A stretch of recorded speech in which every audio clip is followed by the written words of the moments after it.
भारत सरकार कर्मचारी चयन आयोग अंतर्गत सुरक्षा दलासह अन्य भरतीच्या वेळी देशातील अनेक लढवय्या जातींना शारीरिक चाचणीत उंची आणि छाती मोजमापामध्ये सवलत दिली आहे.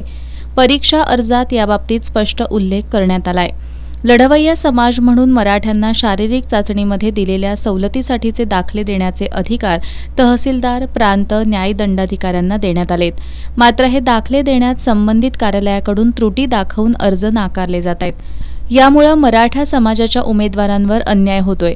मुळात केंद्रीय परीक्षेमध्ये मराठी टक्का कमी असून दिलेल्या सवलतीनुसार दाखले तातडीनं देण्याबाबतची कारवाई व्हावी, यासाठी आज मराठा महासंघाच्या शिष्टमंडळानं जिल्हाधिकारी अमोल येडगे यांची भेट घेतली. यावेळी मागणीचं निवेदन जिल्हाधिकाऱ्यांना देण्यात आलं.